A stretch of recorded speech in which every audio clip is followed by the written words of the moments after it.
Rough videos. Back in my noodles. Hi, my ILS students. Let's take a deep breath in. Inhale up. And exhale down. Inhale up. And exhale down. We are cooking this week, and Miss Kelly is setting her timer so that we don't make this video too long. So what we're gonna do this week is pull out your Thursday packet, and we're making tacos. So what you're gonna need to make ground beef tacos is ground beef. If you choose to, you can have some refried beans with it. You're gonna need tortilla shells. I'm gonna probably use these, but please, it's probably a lot safer to use the pre-made shells than to do the hot oil to make these. Or another option is using flour tortilla shells. You can just put them in the oven or the microwave and heat them up just a little bit. We're gonna need some cheese. You can either shred your own or buy it pre-shredded. Miss Kelly also likes to use avocados and tomatoes and lettuce. A couple other things that are optional are sour cream and salsa. So let's get started cooking our ground beef. So you're gonna get the pot going. You're gonna open this up. Usually the best way to do that is either with a sharp knife or scissors. You can cut off both ends. So just make sure you don't put the knife anywhere near your fingers. So once you get that open, you can push out the ground beef. So you can buy ground beef in a lot of different packages. There we go. That in the garbage. Be right back. Okay, so when I'm cooking up my ground beef, you can use it on medium-high. So depending on the type of stove you have, around 6 usually works fine. And I like to, because I have a Teflon pan, I always use a wooden. You don't ever want to use metal in Teflon. And I like to add a lot of dried onions.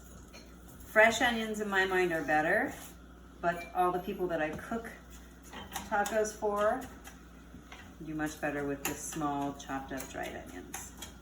So I got the ground beef cooking. This is one of those things that you may cook it slowly. Miss Kelly's gonna try and do multiple things so that you can see the options on how to make what I consider yummy tacos. So I got the ground beef going. I'm gonna open up my refried beans and put them in that pan so I can get those started.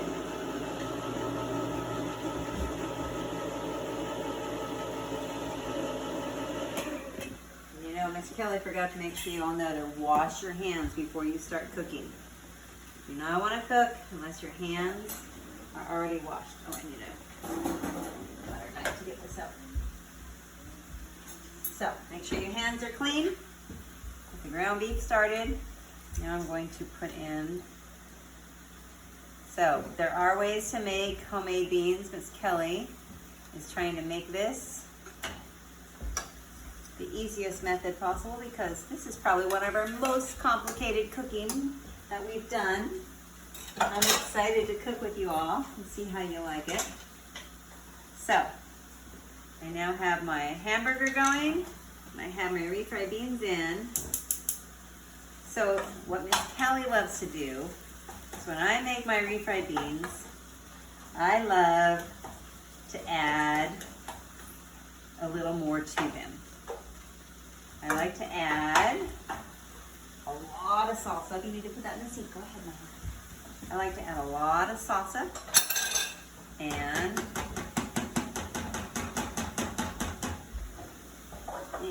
I like to add a lot of cheese. And that is also how I make my bean dip whenever we have tortilla chips with the bean dip. So part of the reason Miss Kelly is going through this and making her tacos for you tonight is because tomorrow we're going to take what's left of this ground beef and refried beans and make nachos. So I'm gonna stir this up. And again, I like lots of salsa and lots of cheese. And when you're cooking your refried beans, because they're already pre-cooked, you're really just reheating them up. Turning down both my flames so I don't cook it too quickly. Cook it at a lower temperature, right? Medium should be just fine. So right about 4 should be good. So I like lots of salsa in mine. I'm going to open up a new container of salsa. Here we go. Add just a little bit more salsa to mine. Oh, you know what? I think I need to shake it up better. New container. Shake it up so it's all well mixed. Add a little bit more salsa. And that way, it's the right consistency for our bean dip. A lot of people love to eat chips and salsa. Miss Kelly's one of them. And I make a homemade salsa for that. But when I'm making a bean dip, I just use a quick and simple paste picante. So once you get all your meat cooked up with the onions, whether you use fresh ones or the dried onion, you're gonna wanna put in seasoning packet. Miss Kelly's favorite is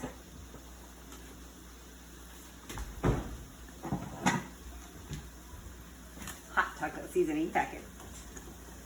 Let me finish getting this all cooked up. And then you're going to follow the directions on your seasoning packet. There's the beans. And the cheese is starting to melt. Just so you know, I've made this bean dip for many people. Almost everybody who loves bean dip absolutely loves this bean dip. And it's so easy to make and so yummy.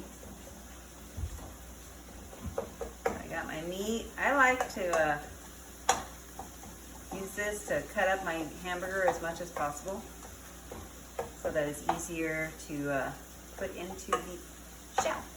Spread it out. Now that it's all cooked up, you're going to follow the directions. It says the package and 3/4 cup water. It also says 12 taco shells or flour tortillas. So they actually have directions on these packets too. You can make your own seasoning. Miss Kelly just makes this one because it's the easiest for her.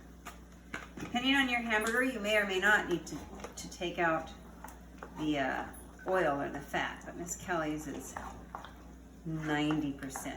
So turn everything down. I'm gonna get my cup. Here we go. Or I can get this one that way.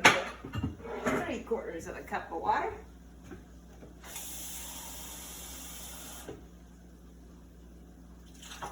There we go. 3/4 of a cup of water. Pour that in. And then cook it up. So once you get the seasoning in, turn down the temperature. You want to get it to simmer. A little bit more until it simmers. And I still like to keep chopping up the hamburger because I like it to be as fine as possible for my tacos.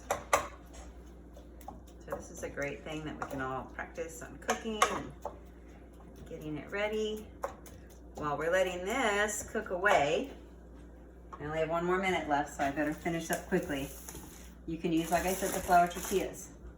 Then you can cut up the avocado. Please remember, like I told you, when you're cutting up the avocado, first make sure it's clean, wash it.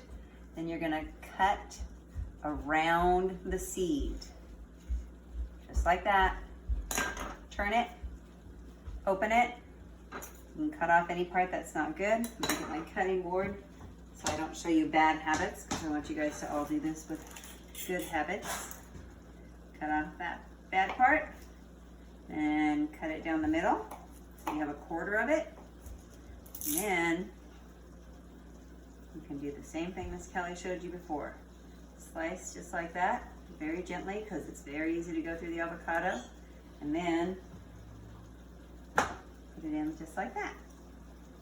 So you got your avocado. And we have a few more seconds, so I'm going to do the other one real quick like. The tomato, again, make sure it's washed. Take out the top part. And do real quick like. Cut it in half. Again, keep your fingers safe. Just like so. You're going to slice like that. You want to dice the tomato because you don't want them too chunky in your taco.